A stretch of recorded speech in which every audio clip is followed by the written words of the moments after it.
Insurance isn't one size fits all. That's why drivers have enjoyed Progressive's Name Your Price tool for years now. With the Name Your Price tool, you tell them what you want to pay, and they'll show you options that fit your budget. So whether you're picking out your first policy or just looking for something that works better for you and your family, they make it easy to see your options. Visit Progressive.com. Find a rate that works for you with the Name Your Price tool. Progressive Casualty Insurance Company and Affiliates. Price and coverage match limited by state law. This episode is brought to you by Indeed. Stop waiting around for the perfect candidate. Instead, use Indeed sponsored jobs to find the right people with the right skills fast. It's a simple way to make sure your listing is the first candidates see. According to Indeed data, sponsored jobs have 4 times more applicants than non-sponsored jobs. So go build your dream team today with Indeed. Get a $75 sponsored job credit at Indeed.com/podcast. Terms and conditions apply. Hey there, Stackers. It's Monday, and you know what that means. Not just another week of episodes of the Stacking Benjamin Show, but it's time for our weekly shout out to our troops. On behalf of the men and women at Navy Federal Credit Union, where their members are their mission, and the men and women making podcasts here in the basement, a big shout out and salute to our troops. Let's go stack some Benjamins together now, shall we? So welcome to a greatest hits episode of the Stacking Benjamin Show. I'm Joe Saul-Sehy, and this is going to be a fun week. We're doing shows 5 days instead of the normal 3, and this is going to be a greatest hits week. Now, before you hit pause, I actually had somebody who told me a couple months ago, they said, when you do your greatest hits week stuff, I just don't listen to those. And I thought, you can wade through all the, 1,600 shows we've done of Stacking Benjamins, or we can point out some of the ones that are truly our best work. And don't get me wrong, we're very happy the work that we do on a daily basis here in Mom's Basement, but these are truly some of the best of the best. And the lessons in today's episode are so timeless.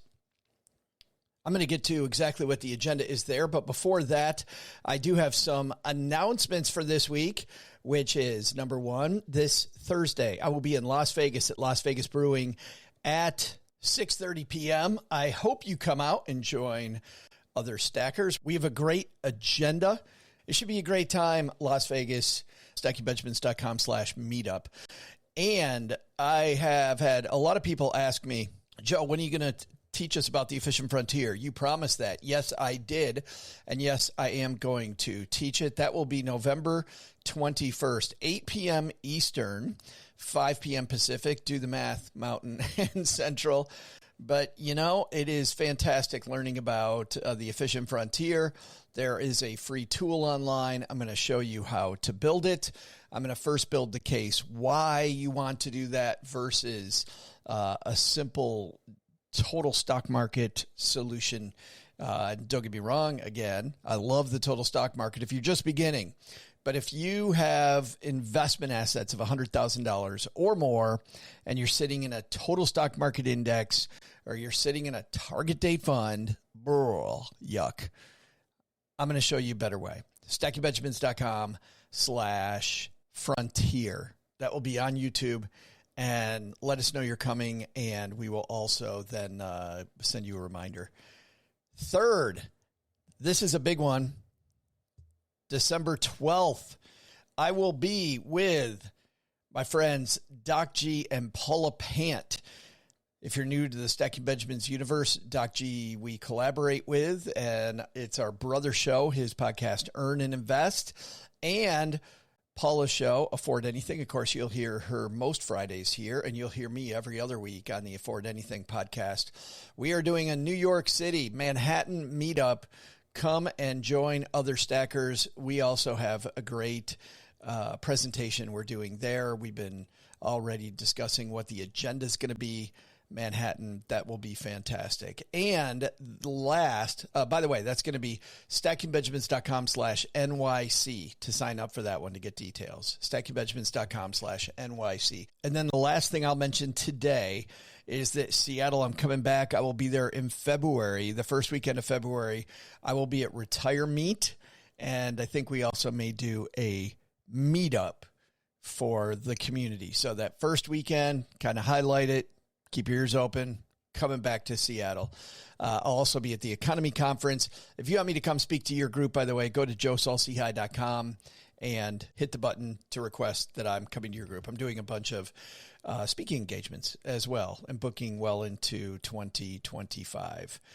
Okay, that is it for that. Let's talk about this episode and why this made the greatest hits, because about 45,000 people, I think, heard this the first time when we aired it. And man, whether you heard this, if you heard it, you already know what I'm going to say. And it'll be a great replay and a good reminder on a week when it's so divisive here in the USA, right? Big time contentious election. Laura Schroff is our mentor, and Laura was a high-powered executive in Manhattan, and she learned from an 11-year-old boy. And these two helped each other so much. And you would think that they had nothing in common, and yet they were tied together by what she calls the invisible thread. It's a wonderful story. She's going to tell it on the show. I completed this episode while I was on my book tour. It was early summer, and I was in Denver. And for a look behind the scenes when we made this, I was exhausted. Denver was city 36 of 40. And frankly, I had enough. I still met some wonderful people in the last 4 cities, but I have to tell you, I don't know how rock and roll bands do it, because I only did it for 40 cities. And you go everywhere, you see nothing. It's so nice to meet the people, but getting from place to place to place to place, oh, good Lord, just ugly. But the episode itself features Scott Trench as my guest co-host, because we recorded this live from BiggerPockets headquarters. BiggerPockets is a big real estate online community. They have beautiful offices in Denver. Their CEO, Scott Trench, is not only one of the smartest guys in personal finance I know, he's also the co-host of the BiggerPockets Money Show, and he is the author behind Set for Life. That book is my son's favorite book on personal finance. Scott and I discuss a headline about crypto. And it's interesting hearing this 2 years later, because if your first reaction is, wow, you guys missed it because Bitcoin is way up now. Did we miss it? I don't think we did. Bitcoin is still incredibly speculative. There's lots of different coins out there that didn't do nearly as well. Lots of coins went bankrupt. New coins are being created still all the time. And if you weren't inside that core Bitcoin, your returns were, on average, much more pedestrian at best and pretty sad at worst. And taking your income, as some professional athletes did in crypto at the time, was disastrous. If they were able to hold it for a while, it paid off big time for them, especially if it was specifically Bitcoin. But I love looking at it 2 years later, that speculation is speculation is speculation. Guess what? The standard deviation is going to be really high, meaning it's either going to go way up or it's going to go way down. And we had way down at the time we recorded this. Now we have way up in Bitcoin. We also, during the Stacker call-in segment, talk about an email from Stacker Terrell. And Terrell is asking questions about employment contracts and specifically non-compete clauses. Non-competes were becoming bigger and bigger and bigger, where a lot of hourly workers were forced to sign non-competes. And I mentioned during this episode 2 years ago that the government was going to take a look. Well, not only have they taken a look since then, man, the world of non-competes has completely changed for the better, by the way. Lots and lots of changes to the way that non-competes are offered, who they're offered to, how they work. And so non-compete contracts have had some huge legislation applied to them since 2022. All this is still applicable. Remember, though, it was 2 years ago, and I can't wait for you to hear Laura Schroff's amazing story about the invisible thread that binds us all. Without further ado, Steve, hit play.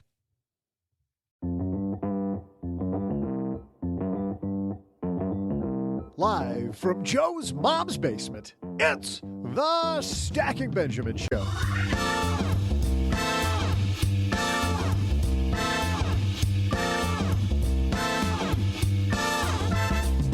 I'm Joe's mom's neighbor, Doug, and it's National Cheer Up the Lonely Day.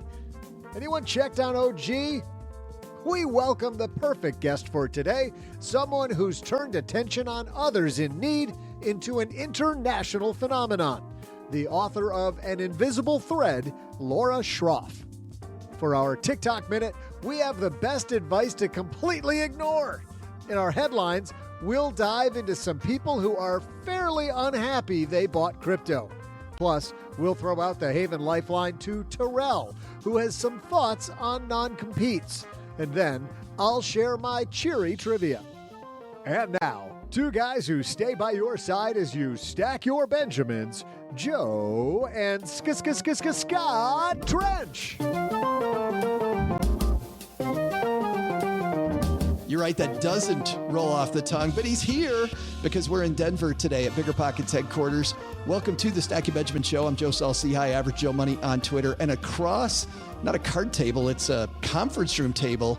We got a little echo, but I think we're going to be good. Mr. Scott Trench, CEO of BiggerPockets, and more importantly, co-host of the BiggerPockets Money Podcast. How are you, man? I'm doing great. Thanks so much for having me on the show today. Or actually, you're welcome. We had to clean up the basement here at the BiggerPockets headquarters just for you. Just for that's us. Where you like to record. Yes, it's great how you made sure we have absolutely no sunlight coming in.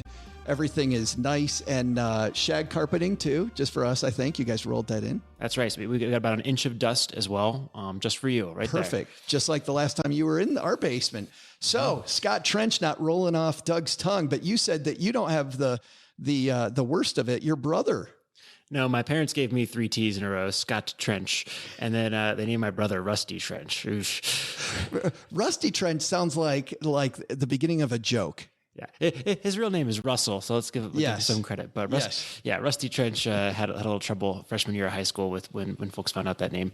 Yes, but afterwards, he's a Trench, so he did well. He's doing great. Yeah. Yes, absolutely. Well, he's an engineer. He's crushing it. For the 3 people that don't know about who doesn't know about BiggerPockets, but for the 3 people that don't know about BiggerPockets or about the Money Show, fill us in, man.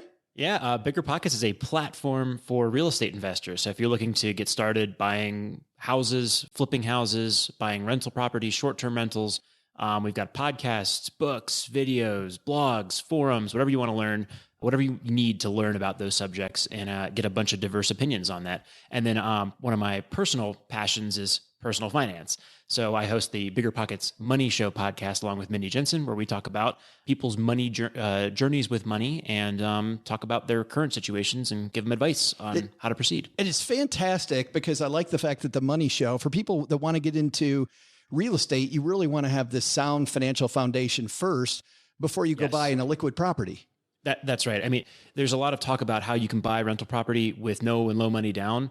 That's possible, but you should do that only if you already have a lot of money. Investing from a position of financial strength is paramount in this business. Otherwise, there's a lot of horror stories from folks who don't do that. Longtime listeners to the show know what a fan I am. I mean, we've talked to Josh, to Brandon. I think this is your 3rd or 4th time on the show. Mindy, I think, has a frequent flyer card on the Stacking Benjamin show. So we love BiggerPockets. My son, a huge fan. He's up to 13 doors in his real estate journey and uses the heck out of BiggerPocket stuff. So fun stuff. But we're not going to talk about that today, dude. You are in the co-pilot seat because it's National Cheer Up the Lonely Day, and he's just inconsolable. So, Scott, there's nothing we could do. We needed somebody more upbeat. That's right. Next time for OG. That's right. He would not like it in this basement. We will leave him.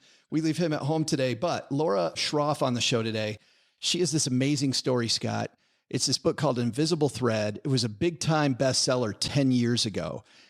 I missed it 10 years ago. I had no idea. I picked up the thread, the Invisible Thread, maybe 4 years ago and read this book. And this is powerful. She was a very busy executive in New York City, saw this young homeless person, and then just had a little kindness. And we'll let you hear the magic of being kind to each other and how that helps you. It's not always just about the Benjamins. It's about what we do with our life and what we value.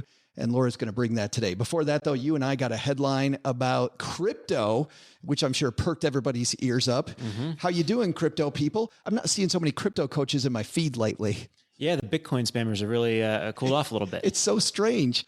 We're going to do that. We got our TikTok minute, but first... You know what the new way to make $1 million in crypto is? Start with 2 million. Oh, wait a minute. Put it in Bitcoin. Hold on. Nope, wrong one. There we go. Okay. I've had this thing forever and I can't figure out where the buttons are. Yes. Start with 2 million. Well, I heard that joke originally on farming. Like I had a client that was a farmer when I was a financial planner. It was like, what did the farmer do when they won the $1 million lottery? They farmed it till it was gone.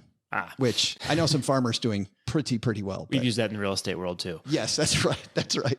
We got a great show, but first, before all that, in business, there is no room for guesswork. Every shipment matters. Every deadline counts. And when you're trying to keep operations running smoothly, the last thing you need is uncertainty. That's why reliability is at the core of USPS Ground Advantage. From the moment your package is first scanned in, it moves through a secure nationwide network, aiding in a timely and accurate delivery. You get near real-time tracking so you can keep up with your shipments. And with affordable upfront pricing, there are no hidden fees or surprise surcharges to throw off your cost sheets. It all adds up to predictable deliveries you can depend on, because knowing your logistics are handled lets you focus on everything else, your customers, your team, and the future you're building. Visit USPS.com/Ground Advantage to start shipping with confidence. USPS Ground Advantage. We mean business. Dell PCs with Intel Inside are built for the moments you plan and the ones you don't. They're for those all-night study sessions, the moment you're working from a cafe and realize every outlet's taken, the times you're deep in your flow and can't be interrupted by an auto update. That's why Dell builds tech that adapts to you. Built with long-lasting batteries so you're not scrambling for an outlet, and built-in intelligence that makes updates around your schedule, not in the middle of it. Find technology built for the way you work at Dell.com/Dell PCs. Built for you. All right, Scott Trench is here in the co-pilot seat. We got Laura Schroff coming up, so let's get this party started. Hello, darlings. And now it's time for your favorite part of the show, our Stacking Benjamin's headlines. Our piece today comes to us from the site Dig. It's written by Jared Russo. U.S.-based athletes who suffered the biggest losses after turning their salary into crypto. Visualize. And for people who want the visual, we will have that on our show notes page at stackingbenjamins.com. I think the audio is going to be enough. You want to get your groans ready, as everybody can imagine. But you remember this, Scott, last year, the last couple of years, all these athletes go, no, I don't want dollars. I want crypto. Yeah, I mean, I think that it hasn't been just athletes too. It's other folks. They want to get paid in these other forms of currency because I think there's a lot of fear of inflation, which we're now seeing. But the dollar is holding its value much better than these supposed alternatives to the dollar that are inflation resistant or will hold their value. I remember in the Super Bowl last year hearing about Odell Beckham Jr., who I think was playing at that point the season when he got traded from Cleveland to the Rams. He was playing for like $30,000 because crypto by that time had gone down. And don't get me wrong, there's people out there living on $30,000, but when you're playing in the NFL, and he started off with a lot more than that, not the day that he expected. That was a wild ride for him and his dad that year. Yeah, it was a wild ride for them. Well, let's go through this. Estimated U.S. value losses for athletes due to crypto fluctuations. Trevor Lawrence is first. He's down $15.1 million in value. $15.1 million. Jeez. Saquon Barkley is second, $3.3 million. Actually, I take that back. Russell Okung is second, $4 million. Saquon Barkley third at $3.3 million. You know, let's talk about crypto and athletes. These guys are already doing something that's a little like the lottery. It's kind of like the lottery to get there. Once you get there, I was listening to an NFL player talk about you're doing this thing that is what you've wanted to do your whole life.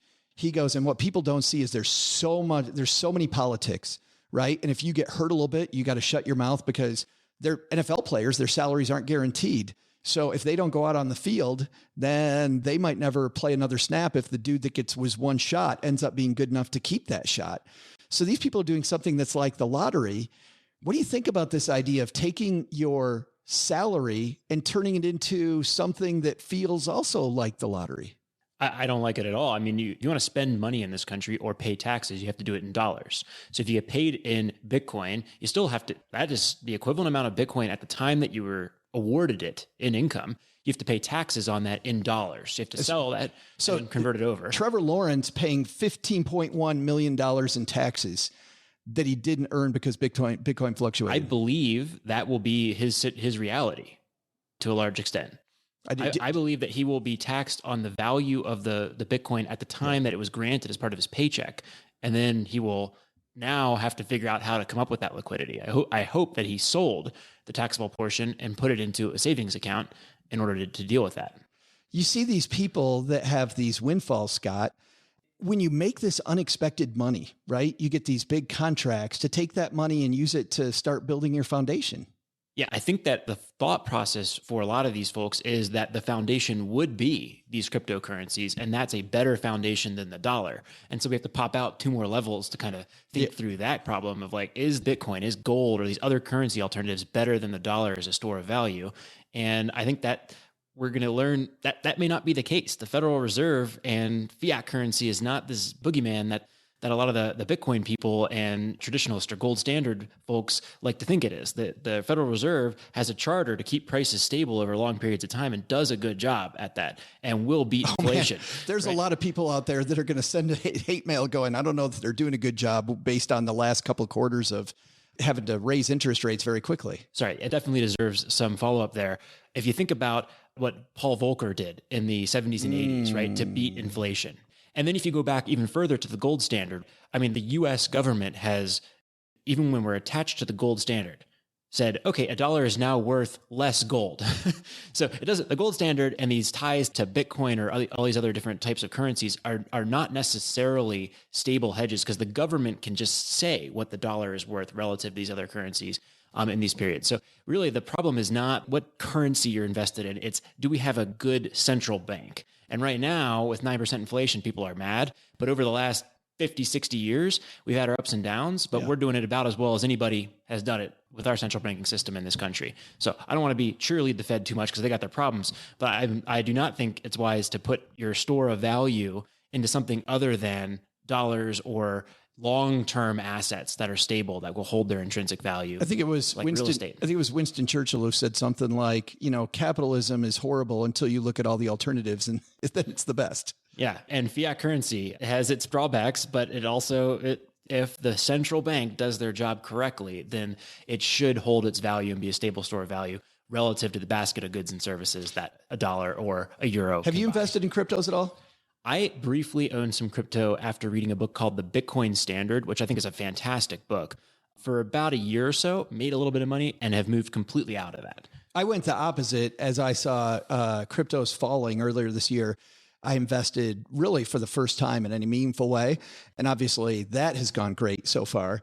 But most of mine is in Ethereum, and mostly because of the fact that I feel like everything I read about Bitcoin and the fact that the utility of Bitcoin, the ability for it to actually become any type of a currency, very difficult versus what we're using Ethereum for. So who knows? I think we're going to see a lot more. But what do you think about the fact that this has gone down so much lately? Is this a time with this type of volatility? If you're somebody that's thinking way, way, way long term, do I take a few dollars and stick it into cryptos? Because we've lost a lot of money in that area, which when we look at the stock market or in real estate, right? If you invested in 2007, 2008, when there was all that pain in real estate, you cleaned up. You did phenomenally well. You think there's a corollary to crypto? I think that the crypto, along with other asset classes like stocks, I wonder about real estate heading into the later part of the year, like bonds, like cash, all of those asset classes are moving downward together. And that's because the Fed is raising interest rates.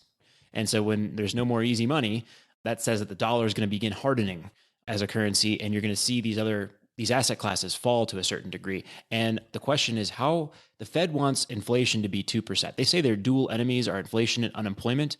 Minimum wage is as low as it's ever been in a real sense in 70 years, right? It's $7.50, I think right now. It's $7.20. Yeah. And it has not been that low in real terms since 1950. So there is no way that unemployment is going to skyrocket in a recessionary environment. Yeah, this makes this a really weird recession. If we are in a recession, which by the time this comes out, I think we'll know. But I think the answer is probably yes. 99.9% that it's yes.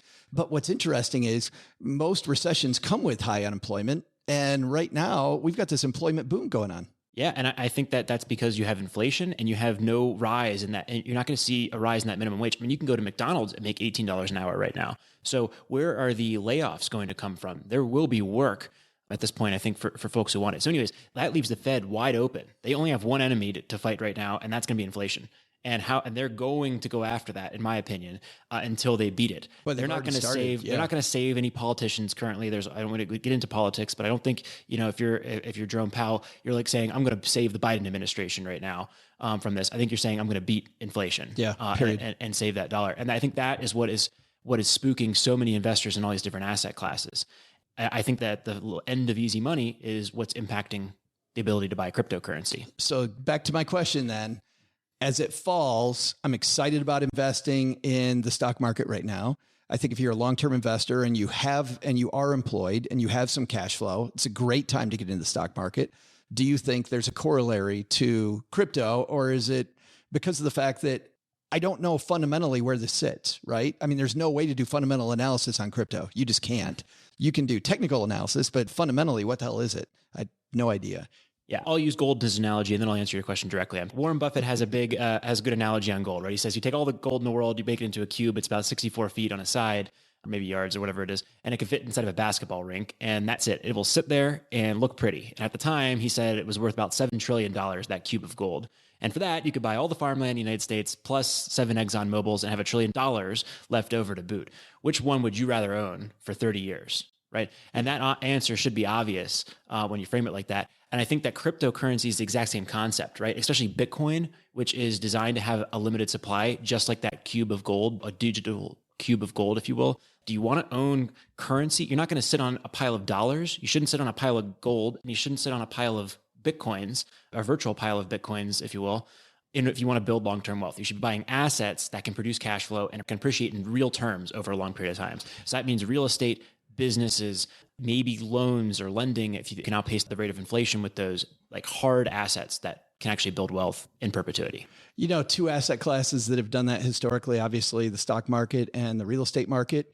The North American REIT index and the S&P 500 over long periods of time come out almost exactly even.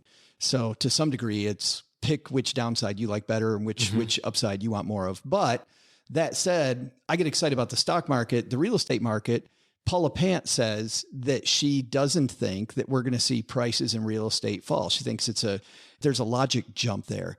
When we see it fall, we might have a stagnation. We might have a rotation of who's actually buying real estate, but she thinks that looking at prices falling is not a real thing. How do you feel about that? I think that if current trajectories hold and we're able to tame inflation within the next couple of months, I think she'll probably be right. But I would also say, do not underestimate the Federal Reserve and Jerome Powell. The road is completely clear for them to fight inflation with the full force and power of what they have there. And they have in the past conducted absolutely brutal monetary policy to go after inflation. So if they can tame inflation, I completely agree with that. If they can't, then interest rates absolutely will, at a certain threshold, begin impacting real estate prices, just as they're impacting the prices of other asset classes, ideally. So I think it's building a reasonably defensive financial foundation before investing really in anything, and then going after long-term investments. Which I like, getting back to this piece.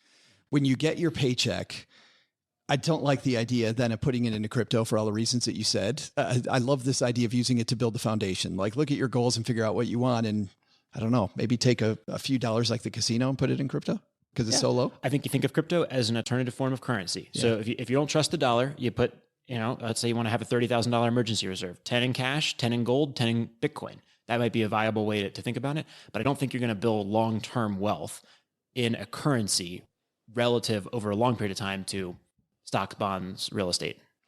Coming up, Laura Schroff is a woman who 10 years ago wrote a phenomenal book that really lit the world on fire. It was a bestseller many times over.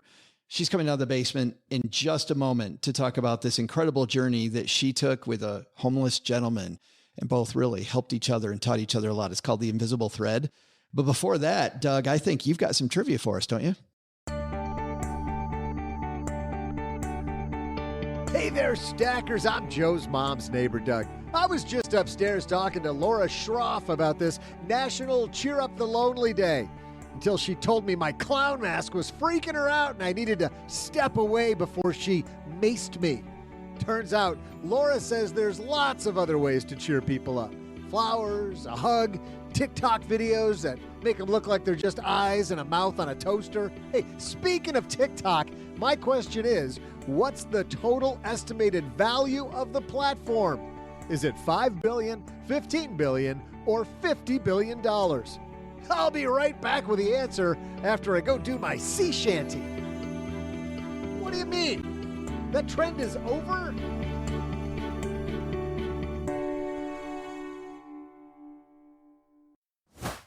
You're listening to this podcast, so I know you've got a curious mind. Here's a helpful fact you may not know yet. Drivers who switch and save with Progressive save over $900 on average. Pop over to Progressive.com, answer some questions, and you'll get a quick quote with discounts that are easy to come by. In fact, 99% of their auto customers earn at least one discount. Visit Progressive.com and see if you can enjoy a little cash back. Progressive Casualty Insurance Company and Affiliates. National average 12-month savings of $946 by new customers surveyed who saved with Progressive between June 2024 and May 2025. Potential savings will vary. What would you do if your online store converted 36% more shoppers? You could take 36% more vacation. Another pina colada? Yes, please. Open a new retail location with 36% more square feet. Fantastic. Hire 36% more help. You're hired and you're hired. Shopify has the world's best converting checkout, up to 36% better than other e-commerce platforms. What you do with those extra sales is up to you. Switch to Shopify today at shopify.com/listen and get a $1 trial. Shopify.com/listen. Did you know Fast Growing Trees is America's largest and most trusted online nursery with thousands of trees and plants and over 2 million happy customers? Whether you're planting fruit trees, adding privacy, brightening things up with flowers, or bringing in houseplants, Fast Growing Trees has it all. Even better, they can help you find options that are right for your climate, your space, and lifestyle. Click Order Grow. Every plant arrives healthy with the Alive and Thrive guarantee straight to your door. So if you're ready to get planting, this is the moment. Right now, they have great deals on spring planting essentials, up to half off on select plants. And listeners to our show get 20% off their first purchase when using the code WWO at checkout. That's an additional 20% off. Better plants and better growing at fastgrowingtrees.com using the code WWO at checkout. Fastgrowingtrees.com, code WWO. Now's the perfect time to plant. Let's grow together. Use WWO to save today. Offer is valid for a limited time. Terms and conditions apply. Go to growingfasttrees.com for details.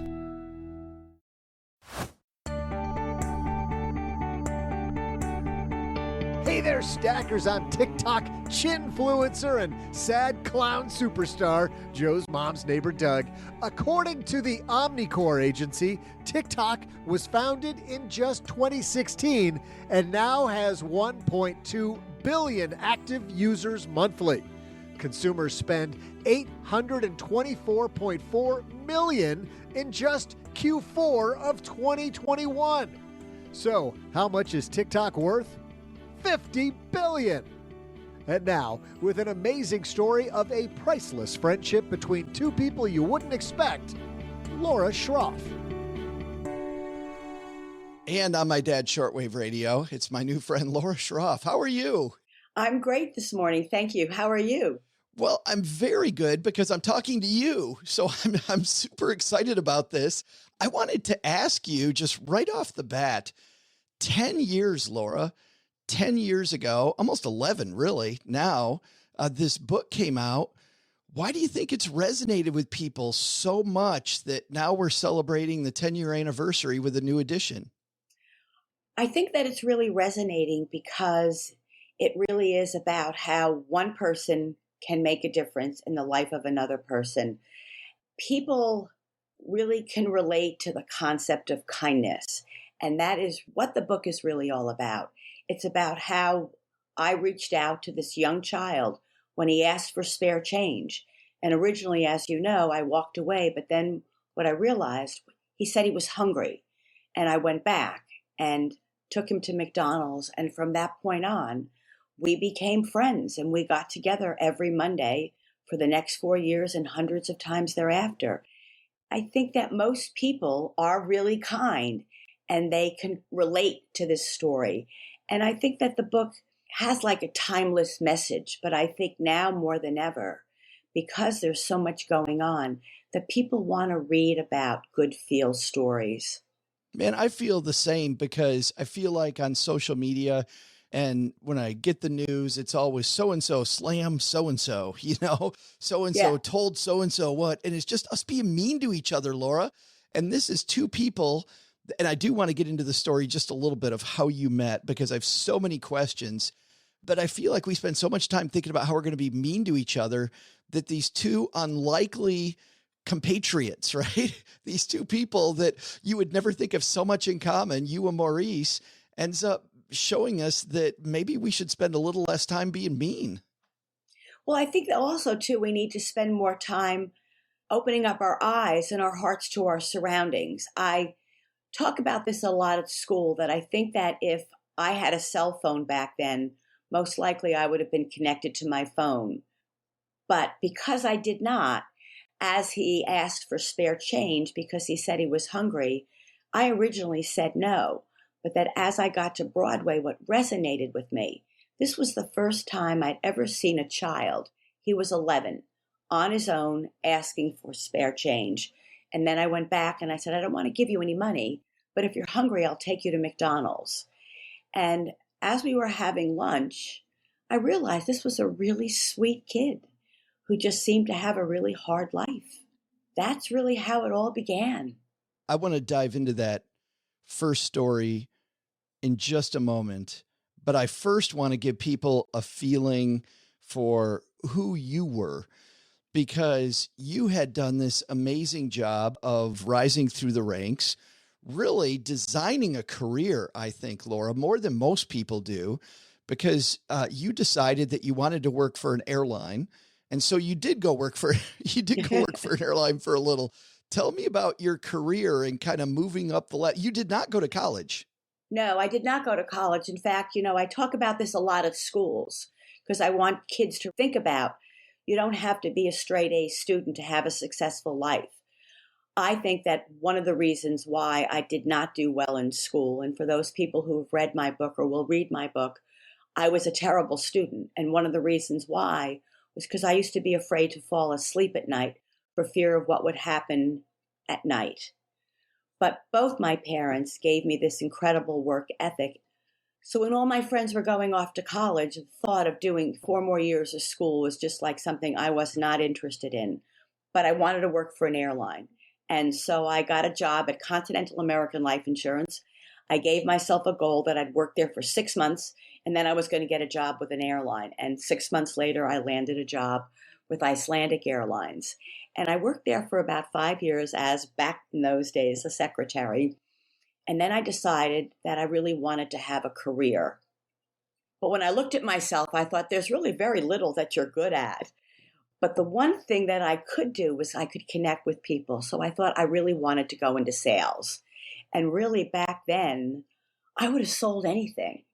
But I saw an ad in, I guess it was in the New York Times, that said sell advertising space for a twice weekly travel trade publication.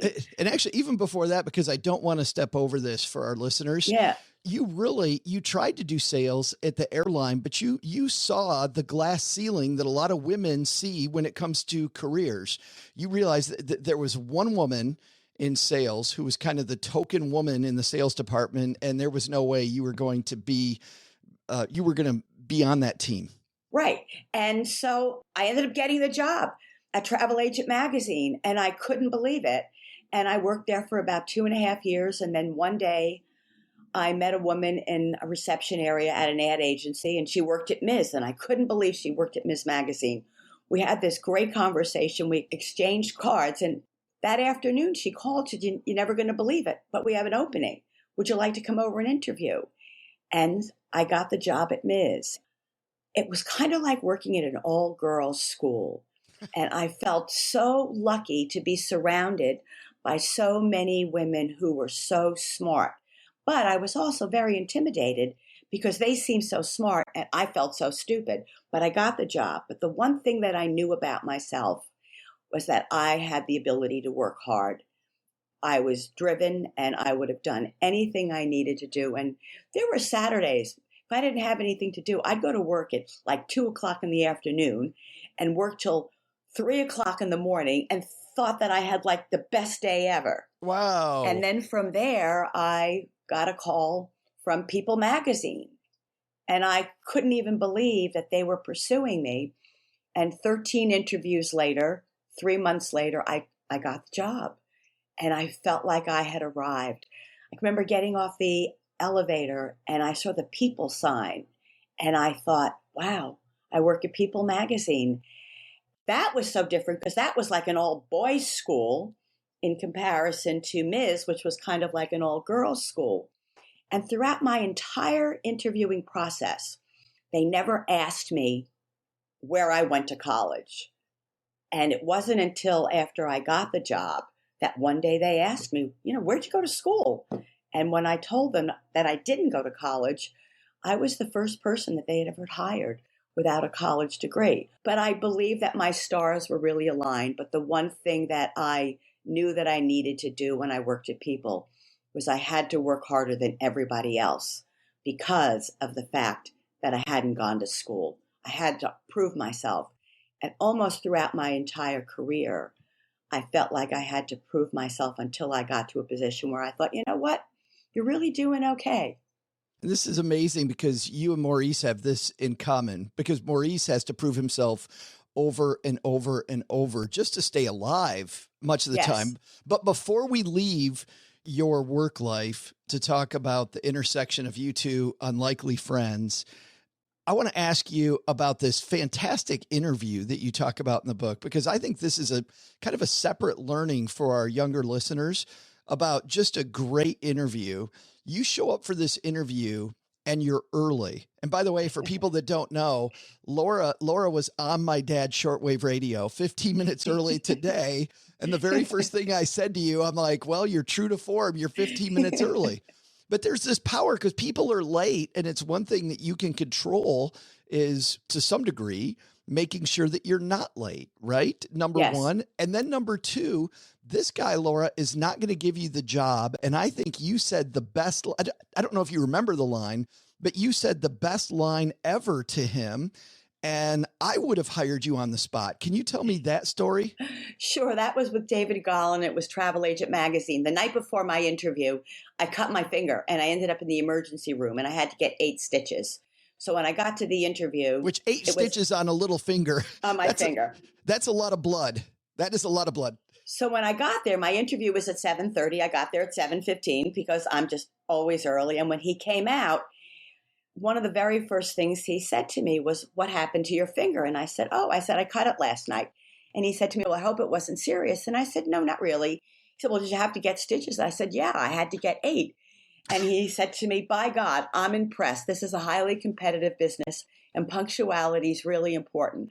I like the idea that you could cut your finger and be 15 minutes early for your interview." So while we were having our interview, he said to me, "I don't really know why I should hire you because you have no college, you have no sales experience." Nothing. And I said, "I know that." I said, "But here's what I'm going to tell you." I said, "If you think you can work hard, I can work harder. I'm telling you that if you hire me, it will be the best decision you've ever made." And so then he asked me how much I was making at Icelandic Airlines. I said, "I'm making $13,200. And this was when I came back for the second interview, which was really interesting. When I came back for the second interview, he said to me, "I don't understand," he said, "why I want to hire you." He said, "But I do. I'm going to give you a shot." He said, "So how much are you making at Icelandic Airlines?" I said, "I'm making $13,200. He said, "Okay." He said, "I'm going to offer you $12,000. I said, "Great." I said, "I'll take the job." He said, "Aren't you going to negotiate?" I said, "Absolutely not." I said, "I'm going to take it for $12,000. I said, "In 3 months, you're going to call me into your office and you're going to give me a raise." And 3 months later, he called me into his office and he said to me, "How much were you making at Icelandic Airlines?" I said, $13,200 it was. He said, "Great." He said, "I'm offering you $18,500. Boom. Boom. That was it. And that was the beginning. That is amazing. You also said something to him that I loved. You said something like, "I don't ask for a lot of breaks. I just need one break and I need it from you right now." And I thought that was a phenomenal. And you know what's so crazy? I was 25 years old. And I said to him, "Absolutely. I'm not looking for a lot of breaks in life." I said, "I'm looking for just one break. I said, and I promise you, if you hire me, you will never, ever regret it. Just one break. That's it. And he hired me. You say, and maybe it's indicative of you working a Saturday afternoon and thinking it's wonderful that you've got this phenomenal career, but you don't feel you're making a lot of money. And you say early in the book, and this is where we kind of get a little bit into why you're on a money show. You know, you're making lots of money. You've got a wonderful apartment. You live in a fantastic area. You've got this name brand job that everybody knows the places that you work. You're working these marquee places. And yet you say, Laura, that you felt unfulfilled. Well, I always wanted to have a family. Children was something I always really wanted to have. And it was something that was never meant for me. It was not meant in my cards. And I remember working, but feeling very unfulfilled. As much as I loved my job, I knew that there was more that I wanted, and I just didn't know what it was. And then one day I was walking up West 56th Street, and I saw this 11-year-old boy, and he said to me, "Excuse me, lady, do you have any spare change? I'm hungry." I wasn't really paying attention, and I did say no, though, and I walked away. And as I got to Broadway, what resonated with me was that he said he was hungry, and I went back to him. I said, "I don't want to give you money. You're just a kid." I said, "But if you'd like, I'll take you over to McDonald's and I'll get you something to eat." Can we stop right there for a second? Because I'm wondering, so you're literally halfway across the street when you stop. And I'm just wondering in that moment, because in the book you say, I have no idea why I turned around. But there must have been, I mean, now it's 10 years later since you wrote that, Laura. There must have been something that made you go, you know what? I need to go back. I know that now today, and I've known this for quite a long time. I believe that my mother, who, as you know, passed away at the very young age of only 47 when I was 25 years old. I talk about it even with my interview with Travel Agent Magazine. I think I cut my finger the night before because that would set me apart from all of the other candidates. And I actually believe it was my mother who brought us together because she knew that I needed more in my life. And here was a child who also needed more in his life. And throughout this entire process of my book, 10 years later, I wish that I could take the credit for everything that has happened in my life because I feel so enormously blessed. But I believe that my mother, she played a major role in helping me with everything that did happen every step of the way. So I give myself credit, but I also give my mother an enormous amount of credit because I do believe, and I make jokes that sometimes I think that she works harder in heaven than she did on earth. Well, she definitely plays a big role in your life and the things that she went through with your family life. You and Maurice definitely have very parallel in a lot of ways, family situations. But I wanted to ask you about that first day at McDonald's. So you take him to McDonald's. He's very excited to go to McDonald's, but he doesn't really let you in. He's got this wall up, like that first meeting, that first day. How did you feel about this wall between you and him? Well, the first thing that struck me was that I thought he was really bright because as we were walking to McDonald's, he said to me, "Could I have a Big Mac?" And I said, "Sure." He said, "Well, could I get a Diet Coke? Could I get French fries?" I said, "Absolutely." He said, "What about a Diet Coke?" I said, "You could have a Diet Coke." He said, "Could I have a thick shake?" I'm like, wow, this kid is like negotiating with me. And I said, "You could have anything that you want." And when we were sitting across the table, I immediately, Laura, thought, as I was reading, I'm like, these people are both in sales. Like you are both born salespeople. He was. But what struck me was he just seemed like the sweetest kid. And I thought that he had the most trusting eyes. But when we talked, he wanted to know where I lived, so I pointed to across the street. And he said to me, "You live in a hotel too?" And I said, No. I said, "That's an apartment building." I said, "Why? Do you live in a hotel?" He said, "Yeah, I live at the Bryan Hotel." And I knew that that was a shelter hotel. And what was really also amazing is we lived only 2 blocks apart. I lived on 56th Street. He lived on 54th. And yet we came from these two vastly different worlds.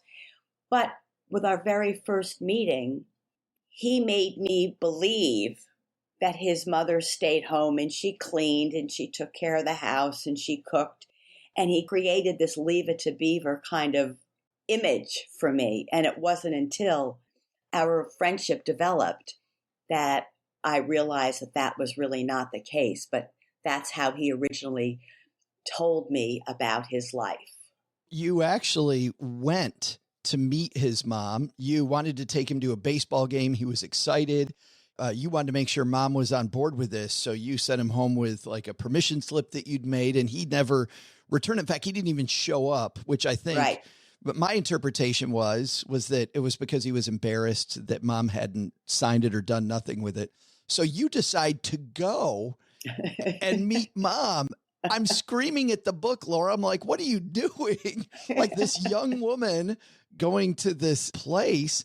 You take a friend with you to go meet mom. Tell me about the reality of Maurice's mom and his family. Well, I really wanted to take him to a baseball game because at that point I was working at USA Today and we had the best tickets, the best seats. So I said to him, I want to take you in my car. I said, but I cannot take you in my car without your mom's permission. So I wrote the permission slip. I said, can you just take this home, have your mom sign it, and at least I'll know that she's given you permission to drive in my car with me. And we set up a time for him to show up, and he didn't show up. But I really wanted to take him to this baseball game. So I asked my friend Lisa if we could go over to the Bryan Hotel together. And when we got there, I mean, it was probably one of the most dangerous shelter hotels in all of New York City back in 1986. And at the time, by the way, Laura, everybody knows this too. I mean, Yes. this is not a secret. You talk about how in the media, they're talking about cleaning up the hotel, about how the living conditions are even dangerous, but there's so much drug use going on, not just drug use, drug sales and prostitution going on in this hotel. It is a well-known fact that you are walking into a lawless place. I had the wherewithal to at least change and look casual. But when I got there, the guard would not let Lisa and I go up together. So he took us up. Of course, the elevator was not working. So we had to walk up, I think it was the 4 flights of steps. And his mother answered the door. And I was used to seeing people who were drunk, but I'd never, ever seen somebody so hung up on drugs. I tried to talk to his mom, and I could tell that she just was not getting it. And then all of a sudden, Grandma Rose, and no one wants to ever mess with Grandma Rose, came to the door. And I did not know that they did not know about me. And I just said, hi. I said, I'm a friend of Maurice's. I said, and I'd love to take him to a baseball game. But could you just sign this note for me? And with that, I handed her the note and a pen. She signed it and then just slammed the door on me. But in that period of time, I was able to see Maurice's room, which was a room that was about 12 by 12, 2 single beds, no bedding, pillows, or blankets. In one corner, there was a chair, and on the opposite side sat a half of a refrigerator and a television on top. And I could not believe that this was where he was living. And I went home, and a little while later, Maurice came over, and he was really upset with me. And I think I know that he was also very embarrassed that I actually saw where he lived. But he made me promise that I would never, ever go back to that hotel again. He said to me, nice ladies like you can't go to places like that. So he always had my back. I felt like you guys had each other's back over We and over did. and over. Well, in fact, Laura, your friends at work initially said, they thought you were crazy. They did. They thought that you should probably not do this. Like, it was nice taking him out once. That is very nice. But this continuing relationship thing, like, there's so many things that could go poorly, but you won them over time. But even then, they would say, oh, you're teaching this kid so much. You're teaching this kid so much. And you would rebuke them on that. You're like, no. People used to say to me all the time that Maurice was so lucky to have met me. And I used to say, you've got it all wrong. I said, I have been so lucky to have met him. I think that one of the things that Maurice did for me, well, he's done many things for me, but he really made me appreciate my own childhood, which, as you know, was very volatile. He opened up my eyes to how children who live in these shelter situations, live in these drug environments, how difficult it is for them to get through every single day. And I used to say to my friends all the time, we have these cushy lives. If we could walk in his shoe steps for just one day, we would never, ever take our lives or everything that we have for granted. So in reality, Maurice taught me far more than I ever could have taught him. But I think that along the way, we were just teaching each other a different world. I got to see his world, and he got to see my world. And through it all, it made him a better person, and it made me a better person. You say at the end of the book that he taught you a lot of things, and I saw all that, but I was a little surprised when you wrote that he taught you about money. How did Maurice teach you about money? Well, he taught me about money because at the time I was working at USA Today, and I was making a decent salary, and I had a really nice life. And yet I still took so much of it for granted. So he taught me, in a sense, the value of money. He also showed me how I had a jug of change. My father was a bartender, and he used to collect change from his tips. And every tax season, we would sit around and roll up all the change. And for some reason, I collected change. And I had this clear jug filled nearly to the brim with change. He used to come over to my apartment on a Saturday to hang out while I was doing errands. And people used to say to me, I can't believe you let him in your apartment and you're not even there. And I used to say, I trust him. And I knew that jug of change, he used to stare at it. I'm sure there were many times that he thought, I can just take a couple coins. She'll never know. But he was such a smart kid that he knew that he had a good thing and he was never going to betray my trust. So for me, he also taught me how money's not everything, that here it was, that there was a jug of change filled to the brim, and yet he was smart enough to know it wasn't worth it. Sometimes money, it's just not worth it. Yeah, well, the value of that friendship clearly to both of you worth well more than money, and being able to walk in each other's shoes. So many other great stories. I love the fact when he asks you to go to parent-teacher conferences, we'll ask you about that next time you're on. Yeah. But when he asked you to go to parent-teacher conferences, I went, what? But it clearly for me was one of the first times I saw him like, he really, really, really wants you more in his life. This is kind of the wall starting to come down early on. The book is called An Invisible Thread, the true story of an 11-year-old panhandler, a busy sales executive, an unlikely meeting with destiny. It came out 10 years ago. This is the 10th anniversary edition. It's funny, Laura, the more things change, the more things stay the same. And it's just, it's such a great tale. Thank you so much, Joe, for having me on your show. I really do appreciate it. I really do love talking about the story. And can I just say one quick thing about the name of the book? Because people, yes. Please, yes. People love the name of the book. Yes. So when I was working on the proposal with my co-writer, his name is Alex Trezanowski. Every name I came up with, he didn't like. And every name I came up with, we didn't like each other's names for the books. And he kept telling me, don't worry about it. And I had to go to a birthday party and I was running late, where normally I'd like to go to my little card store. I went to Duane Reade, and I'm standing in front of the card section, and I saw a card, and it was green. And I picked it up. It was the first card that I picked up, ever bought at Duane Reade. And it said, there's an old saying, how an invisible thread connects those that are destined to meet. I thought, wow, that's really interesting. And I opened up the card, and it said, and I'm so happy you're in my life, and happy birthday. I was like, you got to be kidding me. There were 5 cards. I bought them all. I bought a card for my friend. I ran upstairs and I Googled an invisible thread. And that's when I found out that it was a Chinese proverb.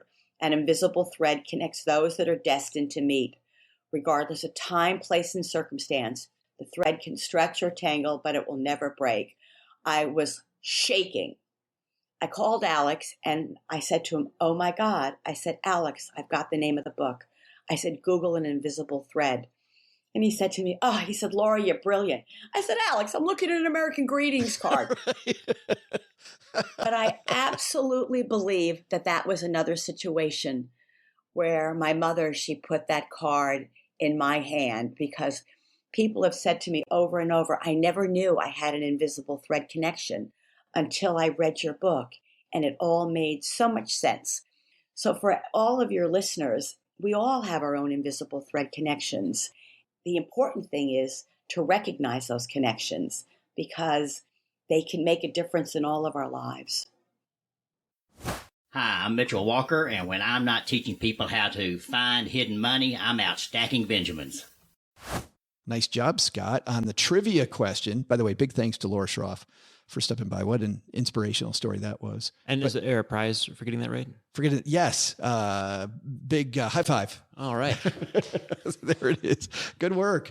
Yeah, you almost said 15. You're like, what's the middle one? Yeah, I was like, that's way too low. Right? Yeah. They're a household name at this point. Everyone's 2016, though. Yeah. I mean, just think about that. If BiggerPockets had that type of a trajectory, if there were that many people looking for financial independence instead of looking for, dance videos, how great would the world be? That'd be great. I certainly wouldn't be hosting you in this basement. We'd be on the top floor of some building. It'd be the Taj Mahal basements, probably. It would be the basement, probably, but it'd be not like this. Yeah. Hey, let's throw out the Haven Lifeline, Scott, and tackle some of life's most important questions. And today, you know what? We're gonna continue in the Haven Lifeline here, Scott, a discussion that we were having on the show, because in our Facebook group, The Basement, if you want to join the basement to be a part of the discussions there and some of the great dad jokes that we share in the basement, stackingbenjamins.com/basement will be the link that gets you right there. It's a longer URL to go directly. Or in Facebook, just put Stacking Benjamins Basement in the search field. But Tyrell was commenting on a conversation that we had a few weeks ago, Scott, about non-competes and about how the government is now looking at non-competes. And obviously many non-competes not enforceable, but how even sometimes hourly workers being asked to sign non-competes. And some of this is getting ridiculous. So Tyrell writes, listening to the episode on non-competes while at work, felt the need to share. I'm an automotive technician for a dealership, and in the automotive service technician world, it's pretty standard from my own experience. You have to find a new job to get a raise, whether it's from the current employer wanting to keep you or the new one trying to pull you in. Well, a dealer I worked for previously would actually offer guys a raise to stay, but then make them sign a non-compete so they wouldn't try and pull that same stunt. Had a couple guys I work with leave the career entirely because of this, just left. But, and our take, and thanks for that, Tyrell, for weighing in on that. Our take was, if you're going to pony up with more money and give people something in return for the non-compete, then I think that's a valid reason to offer a non-compete. But if you just say, hey, if you want to work here, sign a non-compete, you can't go anywhere else, but we're not going to give you anything else in exchange. I don't know. How do you feel about that, the world of non-competes? I think it depends on the type of employee and the consideration, what you're getting paid for that. I think that in an hourly case, selling cars, that doesn't make any sense to me. I think don't get it. And I'm, without getting too political, I am supportive of the idea of legislation that prevents entry-level employees from seeing tough non-compete agreements. Yeah. But I think when you get into management levels where there are trade secrets or large equity stakes or big bonuses that are being paid out or big salaries, then I think there's a very reasonable case for those. Sure, because you're taking company secrets to the competition. Yeah, and I think that you're, in many cases, paying big bucks for that non-compete in a certain case if you're the employer. That's an agreement between folks who are able to make those kinds of decisions at a high level. And I think that there are stakes there and consideration that makes that reasonable. But I think that's a little harder to justify preventing your frontline salesperson from going down the street to the other auto shop with a non-compete. Yeah, I don't get it. I don't understand why somebody would want to do that. It would just make me not want to work there. Yeah. I'd be like, there's plenty of places to work right now. If I get to go sign a non-compete for you, I'd rather go work someplace else. Yeah, and I think that free market should be able to cover that. Agreed, but I think in some of these cases, it's buried in the documents that on day one, you're not noticing it. I think that's a little, it's got to be front and center. There's got to be consideration for it. If there is, maybe it makes sense for them. Well, that's funny because that's where we came down, regardless of the legislation and the politics or any of that stuff. Just if you're an employer out there, think critically about who needs a non-compete. That's right. Yeah. You guys, I would imagine at BiggerPockets, and I was just talking to Lisa on your team, talking about how you guys are growing just hugely right now. I'm imagining for some of those people, there might be non-competes.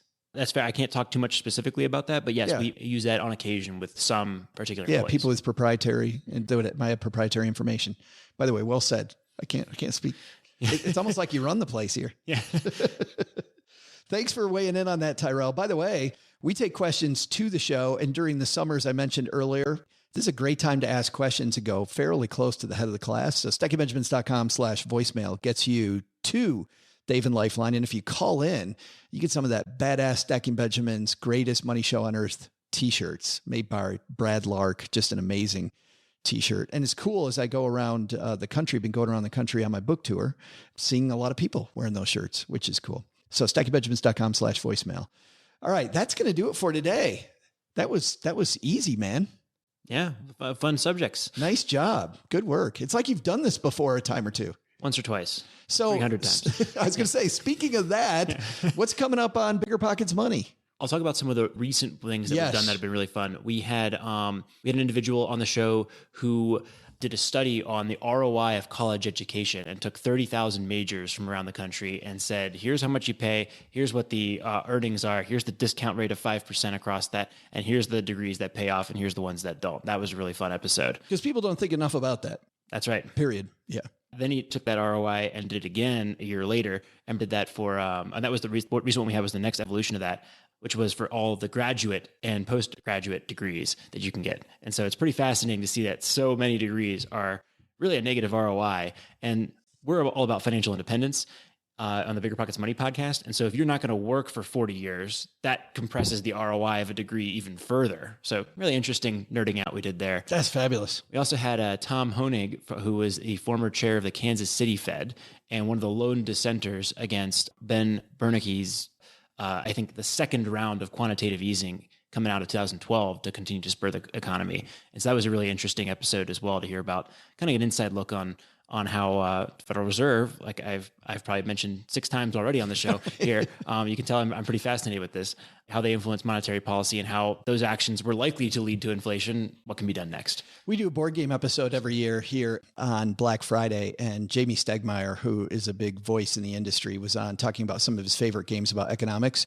And there's a game that sounds so boring, which is hilarious. I actually played it in Omaha at our Omaha tour stop afterwards. A few people stayed around and we played this game, and it's called Quantitative Easing. Oh, it sounds great. It is. By the way, it doesn't sound like the most boring thing ever. You're like, no, thanks. But here's the game. Everybody represents a government, a different government. And in this particular game, I was Japan. Somebody was the US, somebody was the EU, somebody was China, somebody was the UK. And you have this blank check, and whoever goes first turns over the company that needs to be bailed out. The first person writes a check bidding how much money they're going to bid to bail out that company. And they put that face up, and then everybody else around the table places their bids face down, and whoever bids the most money bails out that company. Here's the thing. Each of those companies represents some points in a lot of different ways. But if you're the person that writes the most blank checks, the biggest amount of money, you automatically lose. And what's also fascinating is in most games, the amount of inflation that happens during the game, the checks just get bigger and bigger and bigger and bigger and bigger as you're competing to bail out these companies. And it's this fascinating look at the horror story that is sometimes quantitative easing. So that's right. The only thing worse than inflation is deflation. So we got to figure out the game quantitative tightening next. We're gonna have you on next time to talk about that one. Yeah. All right. And you can find everything BiggerPockets, of course, at BiggerPockets.com. Thank you. Yeah. Thanks awesome. for the plug. And listen to the BiggerPockets Money podcast, wherever you're listening to us today. We'll have links to all that on our show notes page at stackingbenjamins.com. All right. He's Scott. I'm Joe. Here comes Doug again. Doug, what should we have learned today? So what should we have learned today? First, listen to Laura Schroff. A little kindness can take your life to unusual places. While you're busy helping out someone else, you may actually be helping yourself. Second, crypto? It may be a good buy, but don't take your paycheck in any currency other than your local dollar bills. And then go buy your Dogecoin if you're so inclined. But the big lesson? These sea shanties are really adding up. I mean, who knew that an app that helped you put your face on a toaster would reach the same value as the gross national product of Uruguay? Thanks to Laura Schroff for joining us. Her book, An Invisible Thread, is available anywhere you go meet up with the mentee you saved. And thanks to Scott Trench for co-hosting today. Check out his work at BiggerPockets.com. This show is the property of SB Podcasts, LLC, copyright 2022, and is created by Joe Salcihai. Our producer is Karen Repine. The show is written by the brilliant Paulette Perhatch, with help from Joe, me, and Doc G from the Earn and Invest podcast. After you listen to our show, check out the 201 Deep Dives, written by our website manager and blog editor, Brooke Miller. You'll find the 411 on all things money at the 201. Just go to stackingbenjamins.com/201.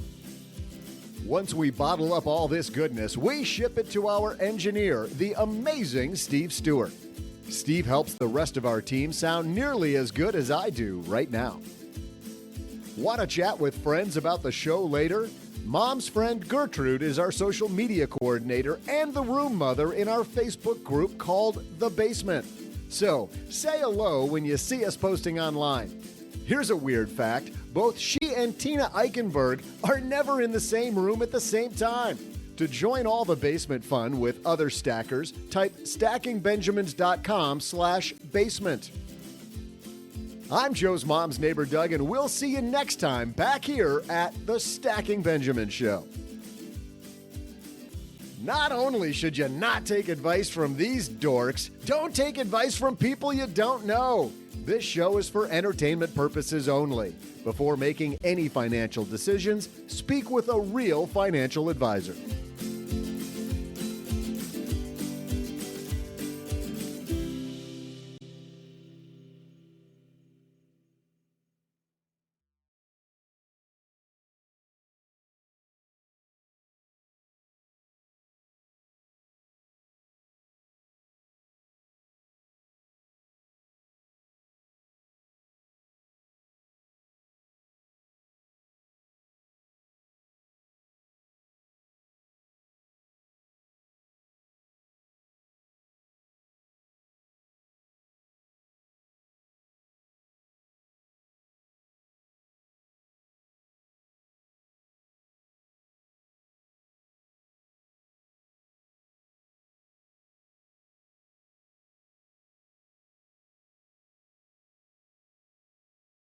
Welcome to the after show.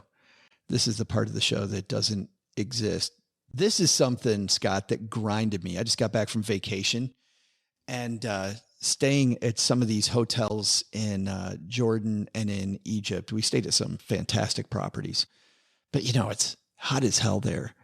And you go out to the pool and there's maybe 12 people around the pool and there's somebody's damn towel on every single chair.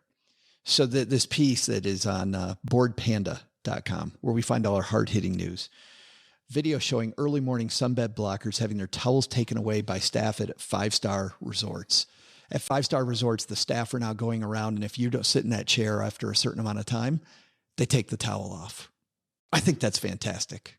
I completely agree. This is a very pressing problem for many people around the world. I think it absolutely needs to be resolved with a towel takeaway. Have you gotten mad about this ever? I have gotten mad. The prime real estate is all scooped up by people who aren't even using it. I know. There's nobody there. And by the way, this piece... Occupy your chair, man. I know. This piece goes into it and it says...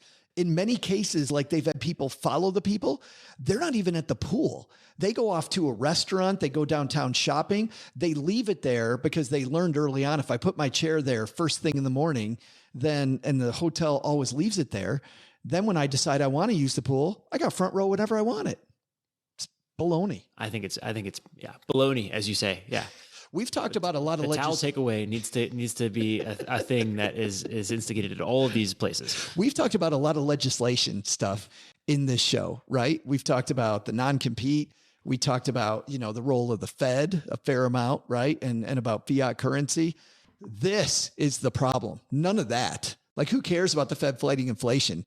Let's have a law about towels in the front row at the hotel. This is the best possible use case for a strong centralized government at the hotel level. Yeah. You're getting ready to have a child. Congratulations, by the way. Thank you. Yeah, we're very excited. So I got to believe you guys have had some vacations lately, just to have like a last fling before your vacations are now a little different than they used to be. we're doing a lot of driving. So we'll go to Estes Park, Yellowstone, get a lot of those places in, see the sights, that kind of stuff. Yellowstone. Have you been to Yellowstone already? Never been. Oh, excited. Well, yeah, but are you going soon? Yes. Because all the roads are closed. Oh no. I did not know this. You haven't been looking? No. Yeah. And maybe by the time it comes out, but they've said on some of the roads, they're not going to be able to open them for a year. Maybe we're not going to Yellowstone, guys. We're going to have to do Yosemite. Yeah. Yeah. That's a little longer drive. Yeah. You got just a slight, well, I don't know, from here, is Yellowstone or Yosemite longer? Probably Yosemite's farther, but I think that, Zion, we could do some of the ones in Utah. Yes. Yeah. We'll go to Utah. Yes. Fantastic. Yeah. Well, Government Parks Pass. And you're going to go before the baby's born.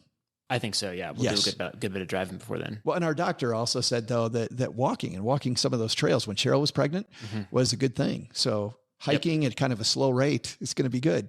That's right. We're going for a walk pretty frequently around down Denver, little hikes, that kind of stuff. And we're looking forward to these next couple of months before the work begins. I remember those days. Yeah, that's fantastic. During my recent travels, I've been very lucky not to be hit by any of the airline stuff. Have you been hit by any of the airline things?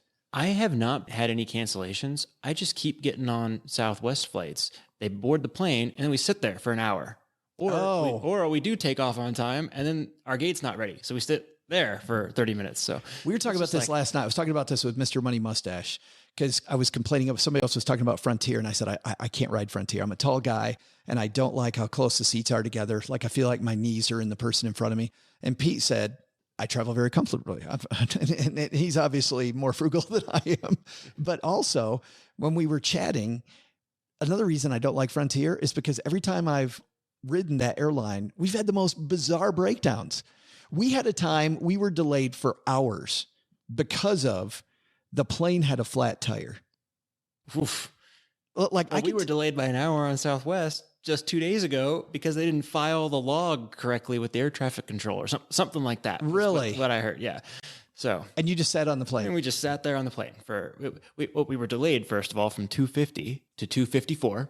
So inexcusable. 4 minute. That's right. 4 minute delay there. I can't stand this. Then we boarded the plane and then we sat there for an hour without taking off. So yeah, you can tell I'm a little bitter about this. There should be, some sort of towel takeaway there too. Yes. Yeah. But government can't solve those type of problems. That's free market stuff. But but I got to say that's good though, Scott, the CEO of one of America's major corporations, flying Southwest. Good man.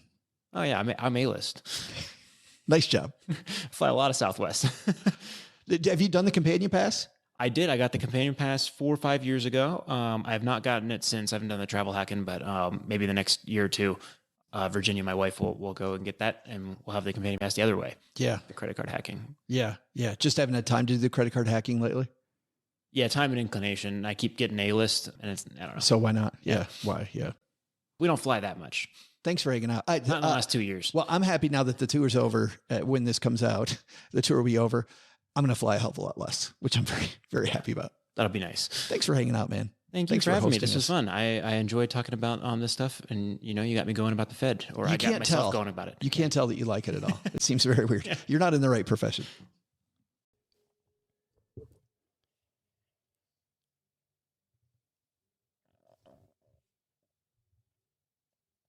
Hey there, Stackers. Happy Monday. I'm Joe Saul-Sehy, the host of the Stacking Benjamin Show, and I'm going to hit play on today's episode in just a minute. But I have a few things.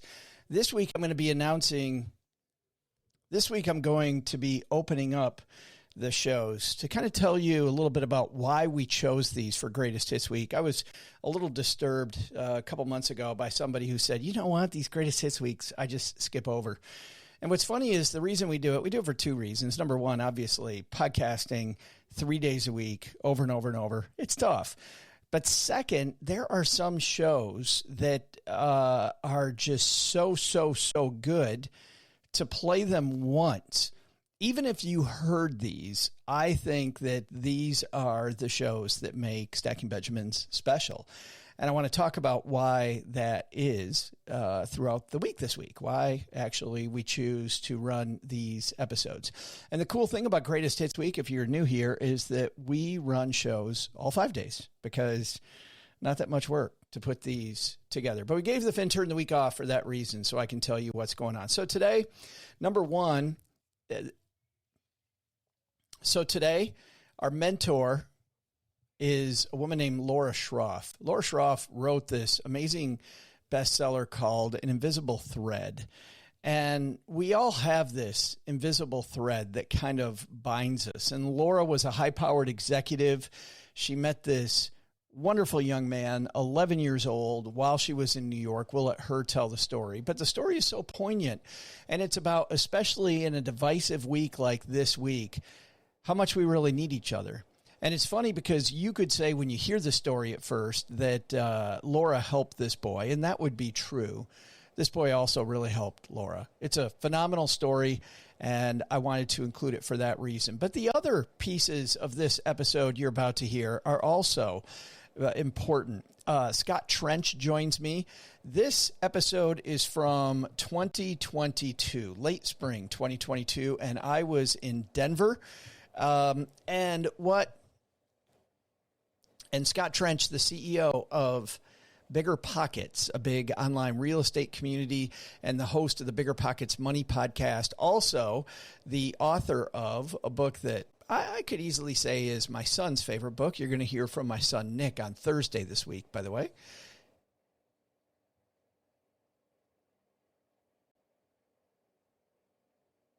It's a book called Set for Life. And if you've never read Set for Life, I highly recommend Scott's book. But Scott and I talk about crypto. And what's funny about the crypto game now here a couple of years later is that crypto trading much higher. We spend a lot of time making fun of crypto. I've made fun of crypto the entire time that crypto's been around. And not because it's a bad, quote, investment. And I put investments in quotes because I do not see crypto as an investment as much as a speculation. And over time, crypto has gone up. All of the factors that have made it go up, scarcity, the splitting,